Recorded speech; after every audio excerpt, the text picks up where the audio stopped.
So we're so excited to have you all here. Thanks so much for coming, everybody. So first of all, let's introduce Indra. I don't think she needs an introduction, but I'm just going to remind everyone. So Indra Nooyi served as CEO of PepsiCo from 2006 to 2018, chairperson through 2019. India has awarded her the Padma Bhushan, its third highest civilian award. Born in then Madras, now Chennai, Indra Nooyi is a proud graduate of the Indian Institute of Management, Calcutta, and the Yale School of Management. Her experience includes everything from working in a British textiles company, to serving as a Johnson & Johnson product manager to help launch sanitary pads, to strategy consulting at BCG. She went on to corporate strategy and planning at Motorola, industrials company ABB, and PepsiCo. She would go on to be promoted to be CFO and later CEO at PepsiCo, where she got everything from the spin-out of restaurant brands Taco Bell, Pizza Hut, and KFC. Yes, PepsiCo once owned those restaurant brands. To the acquisition of Quaker Oats. Yes, they also owned Quaker Oats. To the implementation of Performance with Purpose, which envisioned a more healthful product portfolio and more sustainable practices. She's married to Raj and has 2 daughters, Rita and Tara, and loves the Yankees, cricket, and playing the guitar. That's right. She also sits on the board of Amazon. So welcome, Indra. Nice to meet you.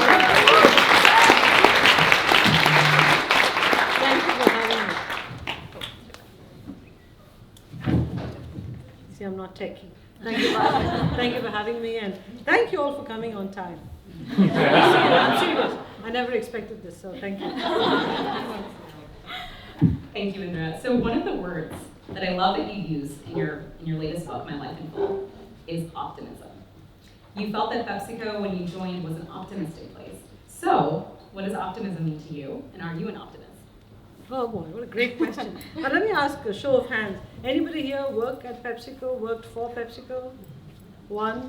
Just one person. That's amazing. I have to tell you, if you're in PepsiCo, in any office of PepsiCo, and if you stand in the lobby and watch the employees come in the morning, everybody comes in happy. Everybody comes in with a spring in their step, wanting to come to work in PepsiCo. People want to talk. People want to discuss consumer trends, what's going on, what happened on television yesterday, what commercials were good, not good. There's some conversation going on between strangers, between people who know each other. But everybody, whatever their problems are at home or outside the office, come to the office feeling good about what they can do for the day and the next few days. And so, as I look across the company, even if you're old, you feel young. And if you're young, you fit right in. The PepsiCo, even though the brand Pepsi defines the company, is what we call a timely brand. We always write the rules for culture, the choice of a Pepsi generation, live for now. All of these are timely slogans. And so the company itself is a timely company which writes the rules of culture, as opposed to the red company, which is timeless. I like to teach the world. We don't like to teach the world to sing. We like Beyonce dancing and Rihanna dancing. That's what we're about. So optimism is, in my books, optimism is having a spring in your step. Having this feeling that you can conquer anything, make anything happen, and you want to write the rules of the future, as opposed to following the rules of the future. All right, that sounds exactly like you, so I'm guessing you are an optimist. You have to be an optimist. Yeah. So the other thing I want to talk a little bit about is I want to ask, how many consultants are in this room, or former consultants? Quite a few. Quite a few. So Indra used to be a consultant, and there's a story in the book where people keep on saying whatever she says is theoretical, quote unquote theoretical, and that she doesn't actually have experience to say what she's doing. So I want to know, why do people look down on strategy consultants? And, and second, how did that very experience help you become CEO? I think, first of all, my 6 years in BCG were transformative because, in BCG you work on 2 assignments at a time, not just one. So in my 6 years, I must have worked on 10 different industries. And strategy consulting is not about depth in an industry. What you really get is a framework to think about business, framework to think about value creation. And you can apply that framework in any business you go into. And so that BCG education held me in good stead in Motorola. Even though I was not an electronics engineer and I started my career in automotive electronics, I thought I got married so that my husband would open the hood of the car. So I knew nothing about cars, yet I was dealing with engine controls and ABS and multiplex systems in cars. So I hired a professor to teach me automotive and another professor to teach me solid state electronics because I grew up in the valve theory days. And so I had to learn enough of automotive and electronics to bring my value creation frameworks to life. So I think people don't look down upon strategy consultants, they're envious of them. They say, how can you show up at a company and start asking the right questions so fast? I wish we had that skill. I think it's jealousy. That's my story and I'm sticking with it. I am going to use that all the time in the future. One of the things that's so wonderful about your story is that there are so many elements that have brought you to where you are today. You speak about your grandfather, you speak about being competitive with your sister, who ended up going to IIM first, and that wasn't, you needed to go there. You also saw so many things firsthand, from door-to-door sales to tasting things at Pizza Hut and Taco Bell. Was there one moment or experience that you think was really critical, and if it didn't happen, nothing else would have happened around that? Your life becomes a accumulation of experiences, and at every point, you have to be careful not just to deepen your experience, but to widen it at the same time. And typically, you don't know when to widen the experience. Somebody else has to say, you know too much about this subject or this discipline.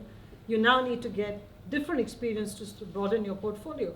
So for example, everything strategic about the company, I would just do in my sleep. What businesses to buy, what to sell, what to spin out or sell, or how to restructure businesses, I could do in my sleep. Steve Reinemund, who was the head of Frito-Lay, said, you're very good at worrying about the left of the decimal, big dollars. I want you to worry about the right of the decimal. Because in businesses like Pepsi and Frito-Lay, you make money a penny at a time in a bag, in a route. And so he said, I want you to understand how you re-engineer routes, how you really motivate salespeople so you start working on the right of the decimal. You need somebody who is in a position of power, who looks at you and says, this is what's missing in your portfolio skills. And then they suggest it to you, they give you an assignment. It's up to you to take it or not. I took it on, but the problem was I had 3 jobs at that time. So I'd go to Frito-Lay Monday through Thursday, then I'd do my other job Friday to Sunday, and then somehow try to manage the kids and the husband and all that stuff. So I wouldn't recommend it for everybody. I will tell you, becoming CEO was not an inheritance. It wasn't by accident. It was through hard work. And a lot of that was these incredible trade-offs that were made all the way because somebody said to you, not because he thought I was going to be CEO. Yeah. He just said, if you don't want me to call you theoretical, go get that experience. Yeah. And show people that you know exactly how business is done at the route level. Yeah. So, I think that's such an important thing that you're talking about, which is, you had to work. Reading your story, you were working like 5 jobs at the same time. And I think what's also happening right now, so many people are talking about the Great Resignation, and they're talking about the burnout, and they're talking about mental health. And you write a lot about, companies having a responsibility to take care of their employees, whether it's through paid leave, childcare, and other forms of care. How do you think about what you're seeing in today's generation? Obviously, you have retired as CEO. What are you seeing that other people are missing about this phenomenon that's going on when it comes to the Great Resignation? I think what's happened, COVID has accelerated a lot of issues that were sort of endemic in society, but COVID has brought it to the fore and accelerated all these issues. Too often, I think companies, under the umbrella of productivity, we cut costs in the middle of the P&L and made people work harder and harder. Longer hours, we demanded perfection, we had unreasonable schedules, and when we expected deliverables. I am guilty of that too. So what would happen, and think about it, you guys probably all know this, if something has to come to the CEO on day 1, the senior executive asks for a day 1 minus 3. And somebody below that says, I need to review it, so give it to me day 1 minus 10. And pretty soon, that team working underneath that has no time to do a great job. So they do a so-so job. And then everybody gets upset. So we never sit down and talk about, why don't we cut down the number of review levels? So what happened over time is, anytime there was a productivity program, people got cut out, but the work never got cut out. We didn't give people enough productivity tools. So we put more and more and more pressure on the workers, and the hourly worker, who was also victim, was asked to do different jobs but never was reskilled. So we had this rumbling going on in corporate America for a while. COVID just blew it all and said, if I'm staying at home, I can't do so many jobs and take care of the kids and be the teacher and the party planner at home. I just can't be that. And I cannot be the person, especially for women, who has to give up the computer because only 3 people can have broadband access at the same time. Otherwise, the image freezes. And usually the husband got priority. And so what happened was, there was a great exhaustion, the great resignation by women who said, I just can't do it. I humanly cannot do it. Mental stress went up. Domestic violence went up, I hate to say, because there were too many pressures within families. And people just said, I can't do it. And I would say, if you want to move from the great resignation to the great re-enrollment, we have to start thinking about all the support structures we have to give families to enable those people to come back to work. Because we have jobs. There are plenty of jobs available. We just need some sort of a support structure so they just don't collapse under the weight of what needs to get done. I think that's a very important point about that support structure. And you do talk about those, a few things, which is, making sure that there's paternity leave and maternity leave, making sure that there's childcare, making sure that there's paid leave. Mm. Many might not know this, but Indra, you yourself had a terrible accident, and having paid leave during that time was very critical in you staying at that company and going on to do what you did. How do you think companies can start thinking about this in a more methodical way? It's not actually a given that these companies will provide those things. Is there one of these things that have to come first? Childcare comes first, or is this something that government needs to play a role in? How do we actually solve this? Because you're right, many people have been talking about this, and we're now in 2022, and not much has changed. I think we live in an extremely capitalistic society, which is the good news. And I think the only way all of this will come to the fore is when enlightened companies say, hey, the best talent is available among women, among family builders, and I'm going to take them on and I'm going to create a great company. And other companies look at that and say, how do they manage to get great talent? They give paid leave, they provide childcare, they provide flexible hours. And this sort of a competition between companies is what's going to push CEOs to do something. If you mandate it, they'll say, oh God, the left has gotten hold of all these programs. And then what happens is paid leave, childcare, which are very human issues, become political issues, which is a real mistake because, I am a product of paid leave. I am here today because of the paid leave I had. When I was at BCG as a young consultant in 1982, I started in 80 in BCG. In 82, my father was diagnosed with pancreatic cancer and was given 6 months to live. And we brought him to Chicago, and my sister was working at McKinsey. And I'm sitting there going, my husband's in business school. How are we going to manage the family? We had no money at that time because we were first generation immigrants, no savings. I'm sitting there going, how am I going to quit my job, take care of my dad, and then how am I going to find a new job? So the worry was very high. And so I get a call from BCG saying, Indra, this is Carl Stern, this is the head of the Chicago office. I know that your father's ill with pancreatic cancer and has been given 6 months to live. We, BCG, have decided to give you 6 months time off with pay. And incidentally, your 2 clients have decided to put your projects on hold till you come back. First of all, the word paid leave didn't exist those days. I was too new. I couldn't have asked for it. I would never have called BCG and said, can you give me 6 months time off? They might have said, okay, but no pay. I didn't know what to ask. The fact that he did it was profound. Now, my father died in 3 months, and I went back to work after 3 months. But Carl was at our event a few weeks ago where many of my mentors were present. And I asked Carl, what made you do it? He just looked at me and said, it's the human thing to do. Why are you asking me? Here is the issue. if you have a leader who has humanity in him or her, these things will happen naturally. If leaders look at employees as tools of the trade, as opposed to real assets working for the company, paid leave and all of these support systems will take forever. So, Yeah, that makes a lot of sense, and hopefully some CEOs are listening right now. Speaking of CEOs, since you've stepped down, there have been so many Indian origin CEOs. There's nothing to do with my stepping down.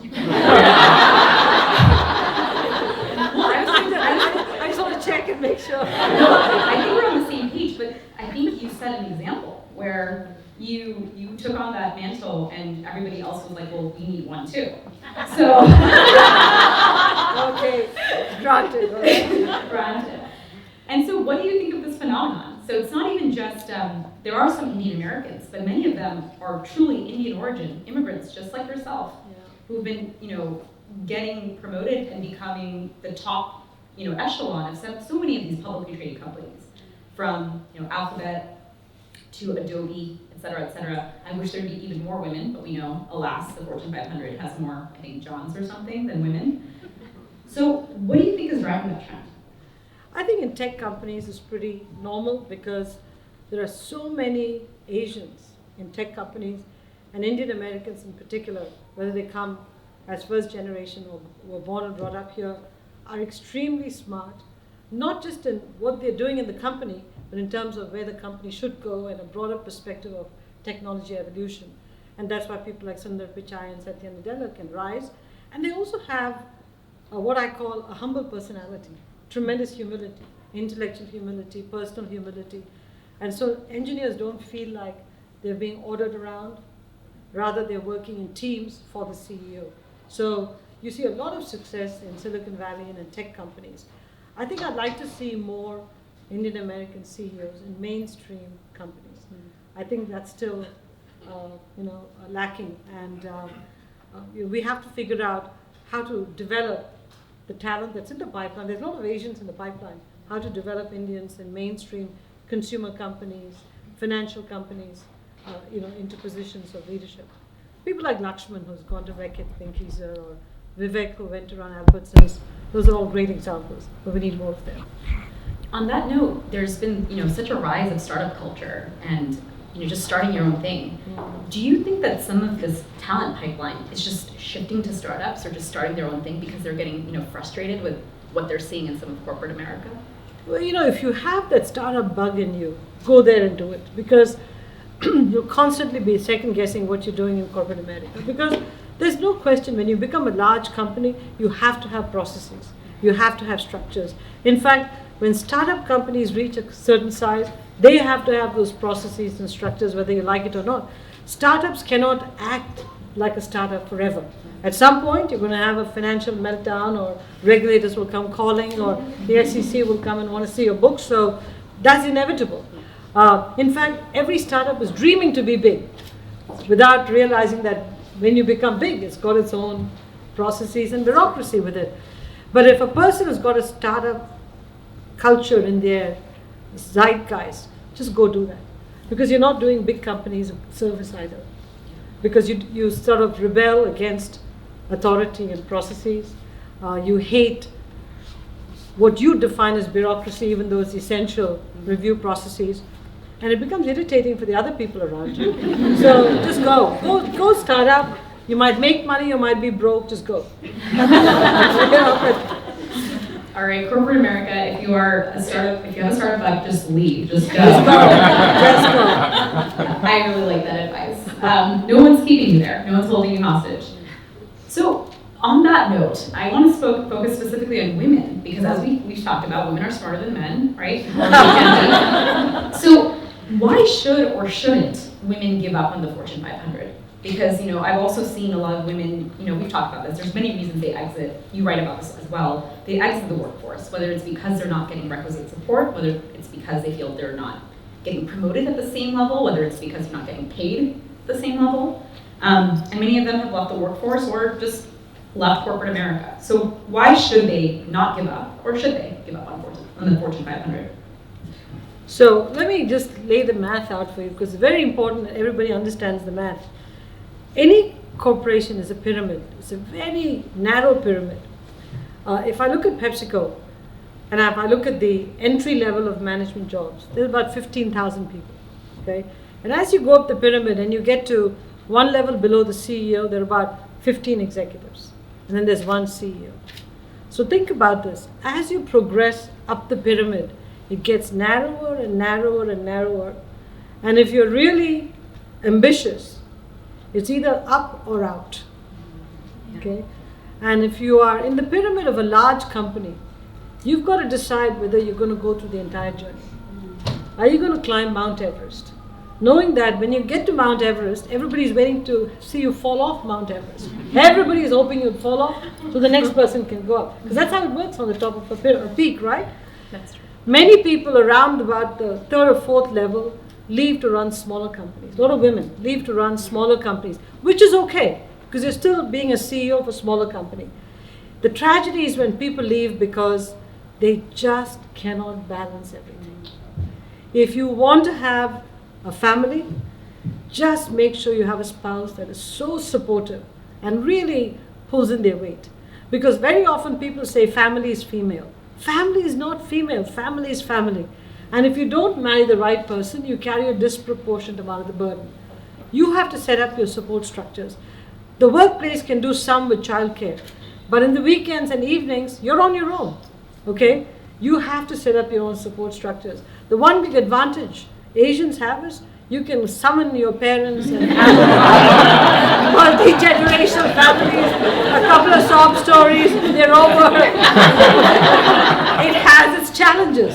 It has its challenges. But when you balance the challenge versus the gain, it's gainful. Trust me. Trust me. Hot meal, kids taken care of, can ask for more.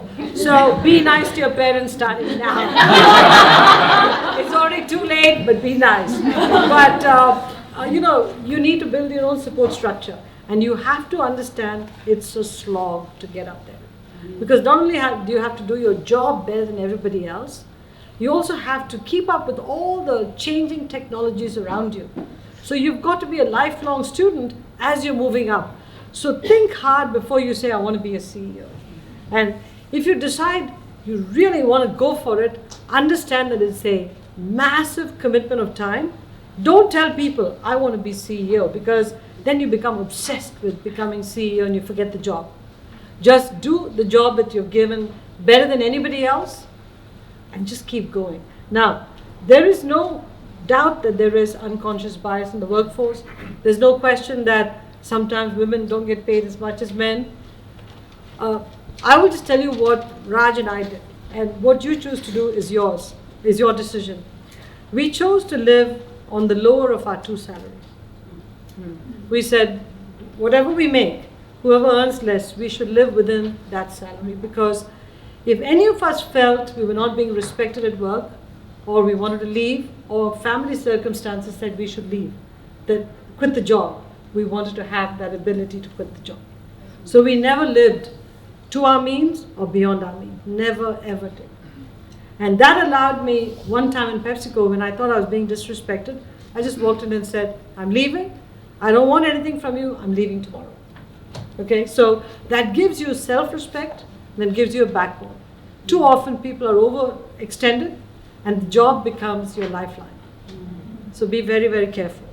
Second, there's a great line that Tom Peters once wrote in a book. He said, if you're valuable on the outside, you're more valuable on the inside. If you're valuable on the outside, you're more valuable on the inside. So while you grow in a company, make sure you develop your own brand outside the company so people know you.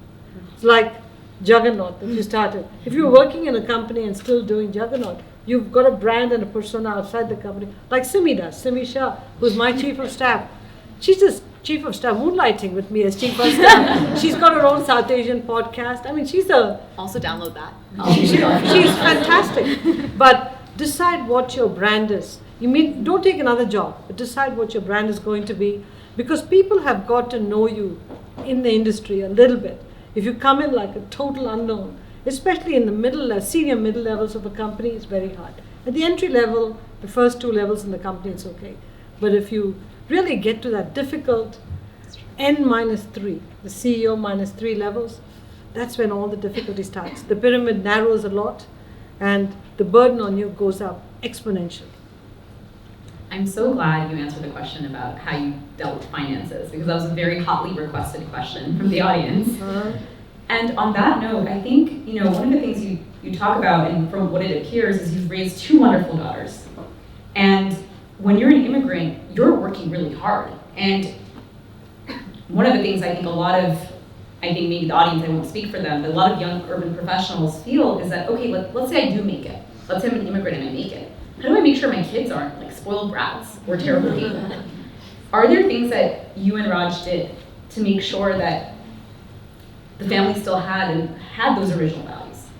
Well, we actually were a confused family because we came from India in the 70s and we were stuck in India of the 70s. We tried to bring our first daughter up like we were brought up in India, and sometimes it backfired, royally backfired. Okay? So then with our second daughter, we were a little bit more lenient. We wouldn't let her go out of the house on weekends and say you have to be home at 7. She's like, Mom, that's when life starts. I'm sorry, not okay? There was a period when everybody was wearing little tank tops. And she wore the first tank top and showed up, and my husband and I like, you're not going out like that. Absolutely not. There was a massive fight at home. Okay? She hated us for this. Okay? Because she said, what the hell are you doing? Similarly, when she was going to India to visit the grandparents, we said, salwar kameezes, I want you to look modest. She calls from India. I look like a freak of nature. Everybody here is hanging around in shorts and tank tops. I'm wearing salwar kameezes. What the hell have you done to me? I said, just go to the store and buy tank tops. But we were stuck in the past. All right? So we struggled with how to bring up the kids. And then we always had parents living with us, and we were very deferential to them, and they told us how we should behave and with the kids. And so it was tough. With our second daughter, we learned a lot more, and we brought them up differently. What we did not allow them to do is spend, as much as they wanted. We just didn't buy them everything they wanted. We always thought of reasons why they shouldn't have it. It's like, don't ask me why. Sometimes, I don't know if that's good upbringing or just crazy upbringing. I don't know. It's like, when we were kids, I'd go to my mom and say, Mom, I'd like to go to a movie with my kids, some dumb movie in the movie theater. And she'll say, if you did your chores and did A, B, C, and D for the next week, you can go to the movie. And the day of the movie, she'll say, if you didn't go to the movie, would the movie house shut down? Mom, you just told me I could go to the movie. She said, well, I've changed my mind. So that's how I grew up. All right? This is typical South Indian upbringing. That's how I grew up.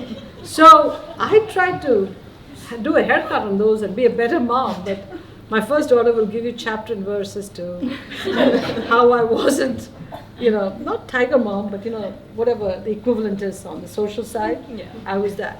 My second daughter, I was much nicer. Because I learned after all the stuff I did to my first. Okay, so I think I've learned the tip that I should just pretend why we can't get them things. I love that. That is the tip I've walked away with.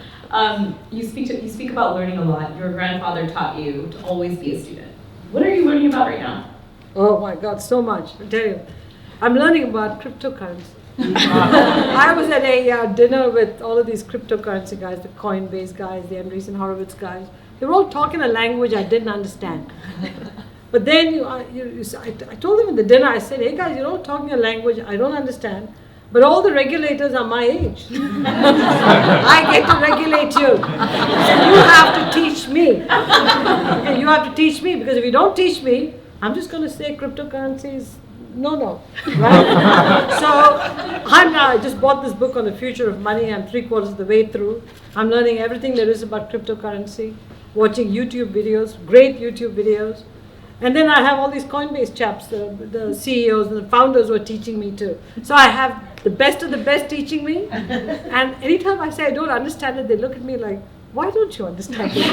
This is so simple. And I'm going, I just don't get parts of it. So I'm studying money and what are the consequences of cryptocurrency to the entire banking system, to countries, gold standard, learning all about that.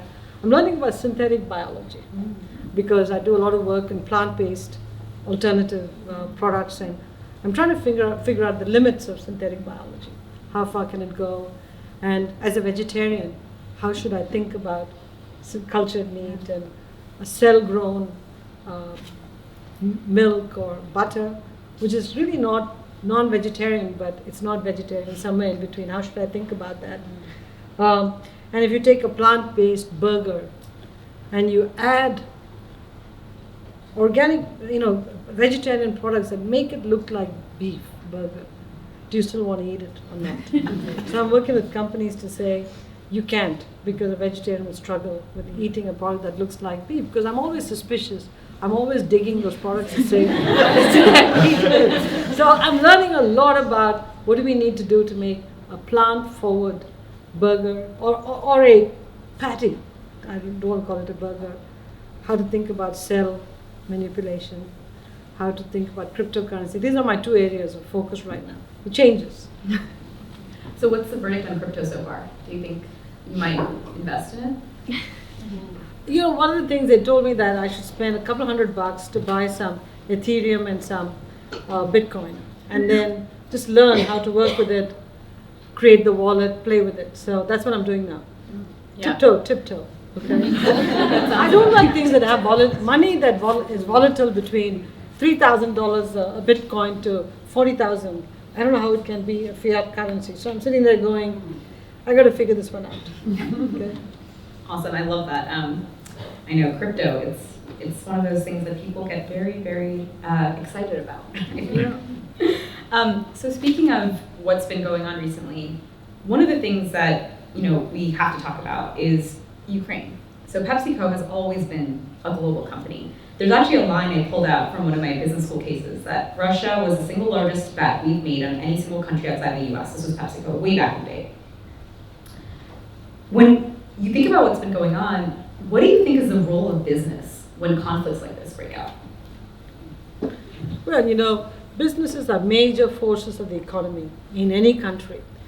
And what you've got to understand is if you do something in the short term very quickly, it has long-term consequences. So you can't just withdraw and then expect to go back once the war is done.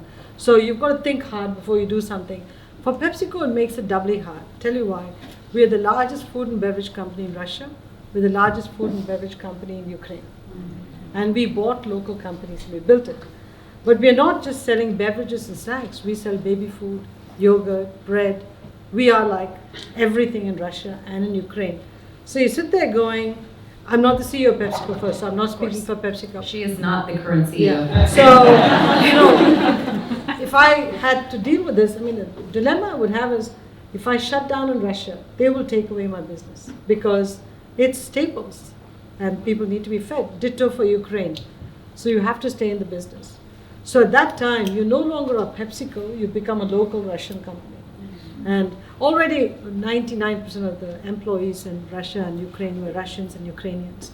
The only Americans we had were the CFOs of the two businesses. So there is no American face there, but it becomes a 100% local company. Everything is sourced locally. It's a 100% local company. It almost reverts back to the company it was before we bought it. Okay, these are the challenges when you're in food and beverage. You become such an integral part of society that you can't suddenly decide you're not going to produce wheat because then the government will seize your assets. Yeah, I think that's like a tightrope that a lot of businesses are trying to figure out right now as they think about sanctions, they think about the next steps. But I think what you're pointing to is that sometimes a business can be so locally ingrained that it's just hard to shut it off, which I think is also an important distinction. Yeah. So we're going to wrap up a little bit and then open it up to audience questions. So hopefully this is some of the fun part. One of the best, I think, stories, there are many, many great stories in your book, but one of my favorite stories was that you had not had pizza until you came to New Haven, which has wonderful pizza that does not know. And I really want to know if you can think back to what did it feel like? And then do you now have a favorite pizza place? Oh, yeah, sure. So think about it. I came here in 78. In those days, I hadn't tasted cheese, leave alone pizza. Maybe in some American movies I saw pizza, but not many, because not too many American movies came to India, and if they did, they were heavily censored. Maybe the pizza was censored out. Who knows? I don't know. I don't remember seeing pizza on television. There was no real television at that time either. And so you land here and you're a vegetarian, you're in a dorm with a mess, not a kitchen, and you're starving. You go to the grocery store, you don't know how to shop for yourself and pay at the checkout, because India didn't have stores where you shop for yourself and checked out. I was used to eating curds. There was yogurt, but I didn't know it was the same thing as curds. And I was, South India needs to have rice and curds. And what am I going to do without this? So I was a wreck the first 2 days, until an Iranian student came by and said, "Oh, vegetarian, don't worry, I'll take you." So he helped me shop for yogurt. Then he said, "Let's go to the one right next to Maury's, that pizza place." Yorkside. And he said, "Let's go there and get you a slice of pizza." And I didn't know what it was. The first slice, I gagged. Because, pizza, unless you've grown up with it, it's not a natural food. You don't realize it is not a natural food.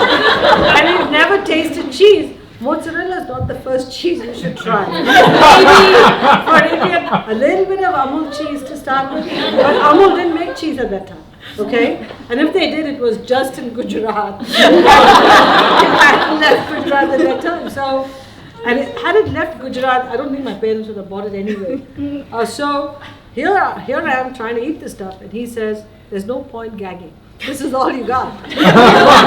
So put as much red chili pepper flakes you can on it and just eat it. And he said, "That's what all the other Indian kids have done." And pretty soon you'll get to like it. So I just doused it with chili flakes, and I pushed that slice of pizza down my throat.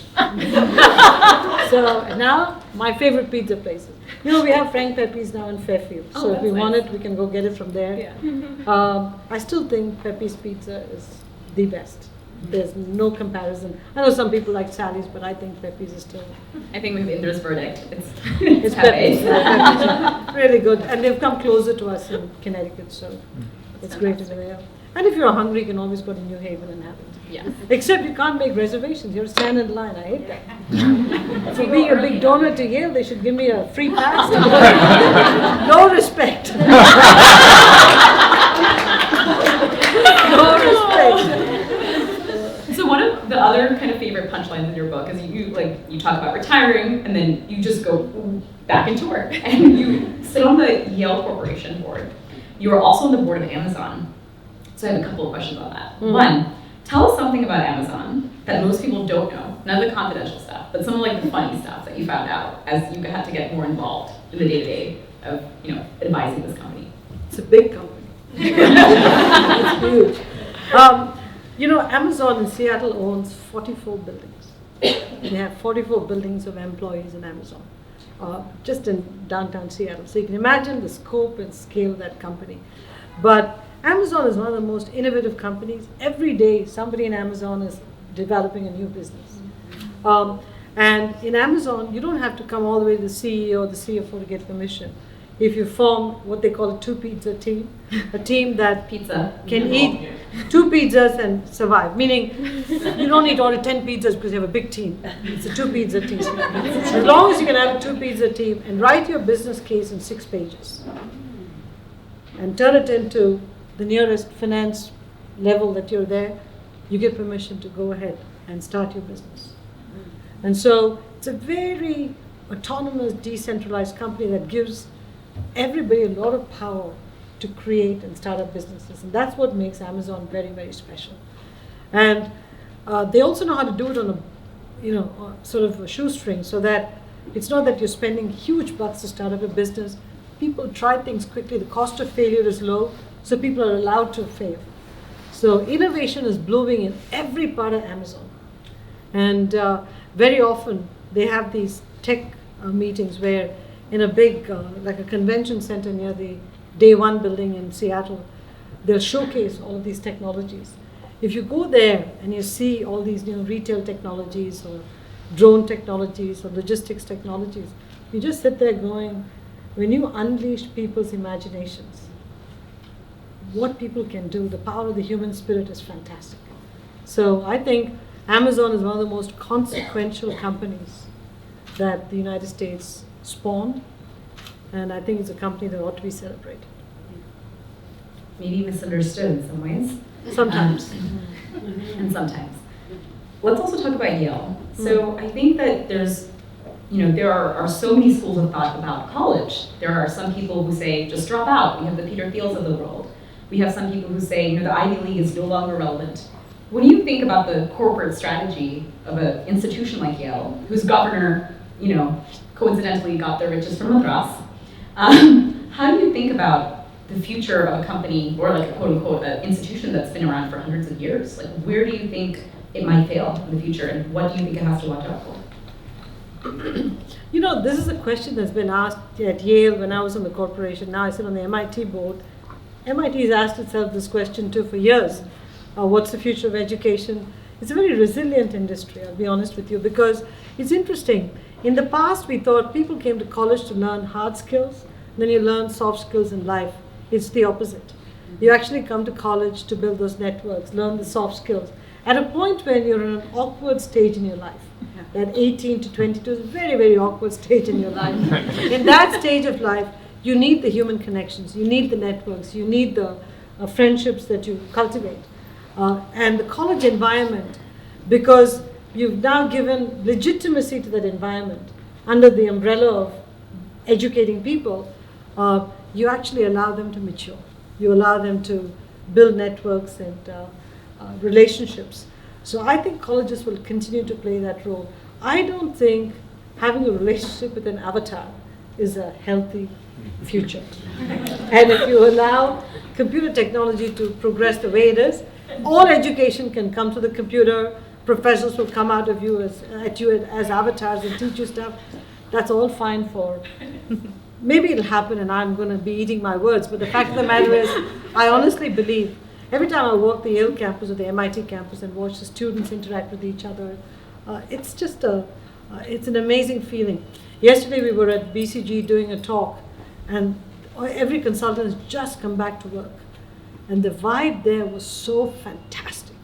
Everybody was loving it. So I think there's a lot to be said for human connections. And innovation thrives when you're sitting next to each other. This is my last question. Indra, you've been asked so many questions as you've written about your book and about your book. Is there something you want to leave with us that nobody else has been asking you or talking to you about that's been top of mind for you? Just generally speaking. Let me just throw out an observation. I look at women today and I say they represent the biggest emerging market opportunity in the United States. Wicked smart, hungry, want the power of the purse, want to have economic freedom, want to contribute. Everybody knows families are fragile. When families go through periods of difficulty, you can't afford to have an educated woman in particular not able to support the family. Okay? We know all this stuff. How can we, as communities, build support structures for young family builders? Many people don't have families like I did. I won the lottery of life in marrying the right guy and having the right family. Not all people have that luck. How can we as communities build networks with each, among ourselves to be able to enable young people to have families and to keep a job, a paid job? I think we have to come back and talk about this, because loneliness is not a solution for anybody. Tolerating a bad relationship is not an option. It should not be allowed, especially for educated people. And I'd say if there's one thing that communities can do, whether it's a South Asian community, an Asian community, a geographic community, I'm not worried about the ethnicity. Reach out to each other to say, how can we build the family structure that we could have had in our community? So I'd love for you guys to give that some thought. Yeah, it's a great question.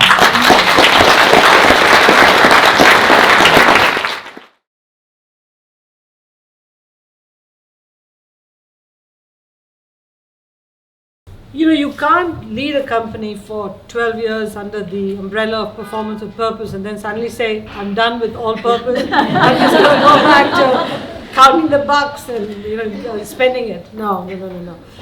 If you feel purpose inside you, you've got to think about how can you take the knowledge you had when you were working and all the knowledge you acquired over the years and the wealth you acquired over the years and put it to good use to improve society as a whole.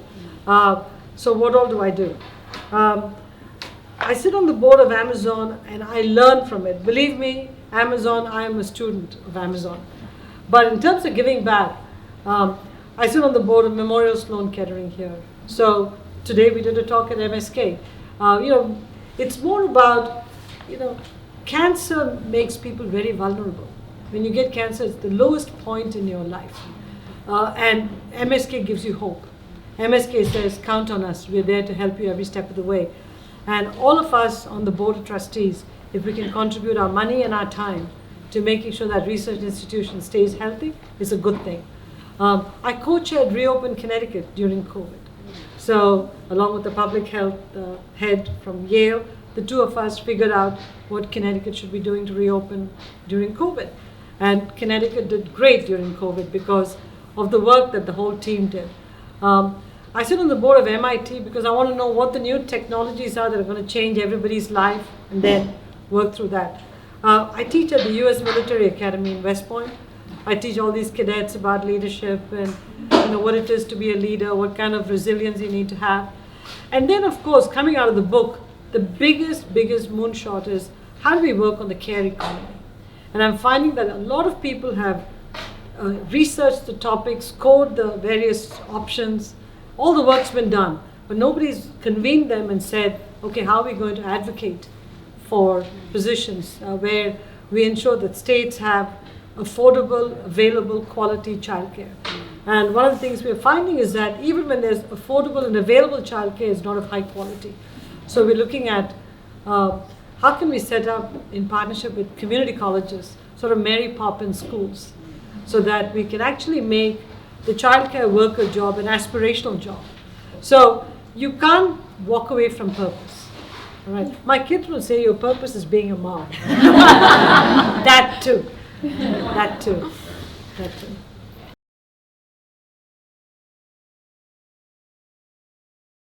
So there are two ways to prioritize your professional to-do list.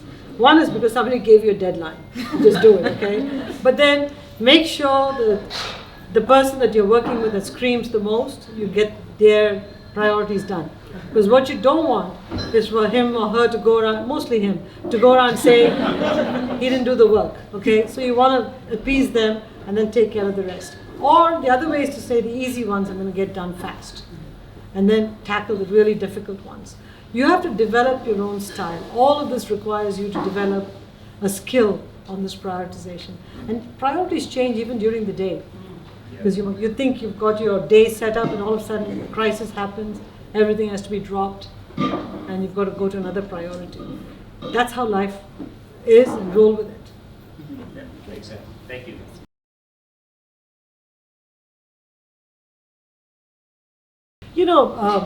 Being a manager requires trust in other people, but you have to develop those people. Because if you're a really good manager, you have very high standards. And right off the bat, people who work for you don't have those high standards. So you almost have to model the high standards you expect of people, and you've got to help them get there. So being a manager is not just supervising people, it's mentoring them, coaching them, developing them. It actually takes more time. Sometimes you have the urge to say, God, you still haven't gotten it, let me just do it. That's the worst thing you can do. Because once you do that, the next time they're not going to do their best. They're going to say, she's going to rewrite it anyway. All right?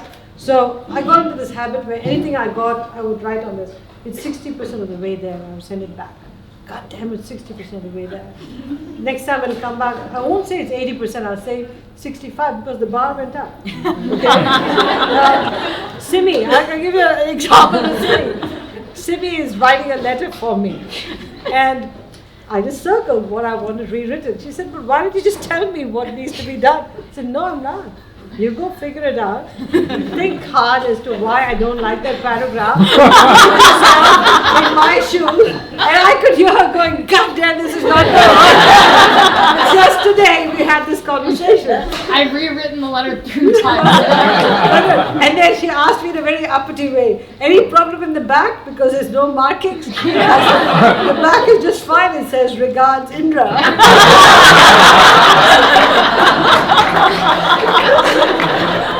But I have to tell you something. I will give you a trick, which I followed, which stood me in great stead.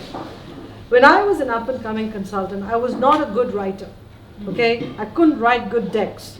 I would get caught up in the analysis. Then when I worked with somebody who taught me how to break that barrier, he also taught me to write outstanding memos. And then I would take the first draft, I would write draft 1, file it.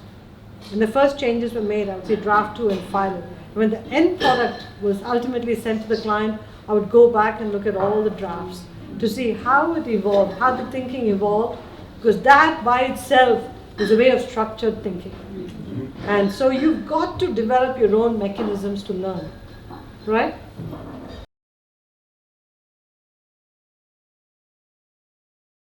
Those days it was a no-brainer. Today, I think it's a personal choice. If you like the chaos and the excitement of Asia, go there. There is a lot of money to be made there, and there's a lot of causes that are seeking ideas. So it's very fulfilling to go there. But if you like order, you like structure, you like a different lifestyle, there's nothing like what you have here. So it becomes a choice. Many people go back because they want to get back to being with their families or really get in touch with their roots. I had strong roots there already. And I had the luxury of being able to go back and forth whenever I wanted. And my brother and sister both are in New York, so I had no reason to go back. So it's a personal choice. These are very personal choices. The great thing is you have the choice today. That's the great thing.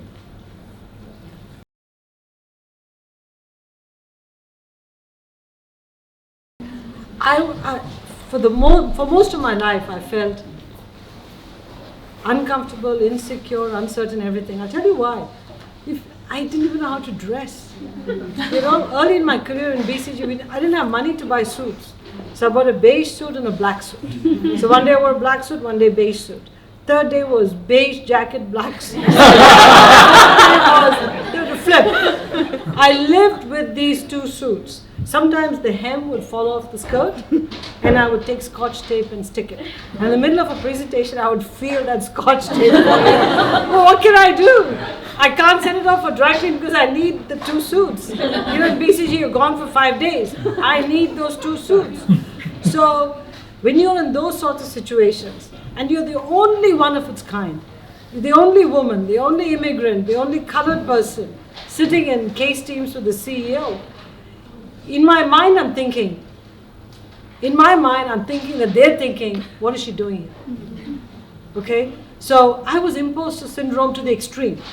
And so what I would do is I would dig myself a hole and say, that's where I am. I've got to come out of the hole. So I'd work extra hard, try to contribute even more, just to get even and then to be actually seen and noticed. That was my life. Until about 2006 or 7, my clothes were pretty bad. Okay? When you're kids, your parents would tell you, they'll stitch clothes 2 sizes bigger for you because you grow into it. Until 2006, all the jackets I wore, if you look at my pictures, they were 2 sizes bigger. Not realizing I was fully grown. So I've gone through all of that embarrassment, okay? But at the end of the day, it was my work had to speak for itself. And that's all it did. Just the work spoke for itself.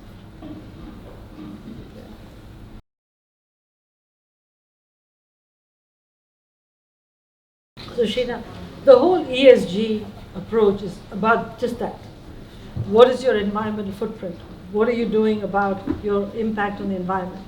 What about social issues? Are you treating your employees right? Are you treating your suppliers right? Are you treating your customers right?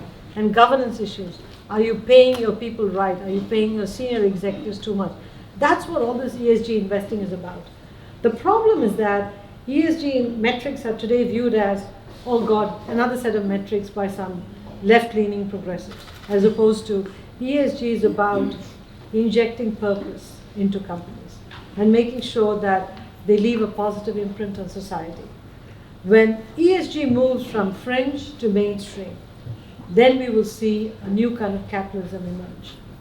If ESG, or some version of ESG, I mean it's new, so it'll go through some modifications. If ESG stays on the fringe, it will die a natural death. Because a few years people will say, can't stand these metrics, get rid of it. I hope that never happens.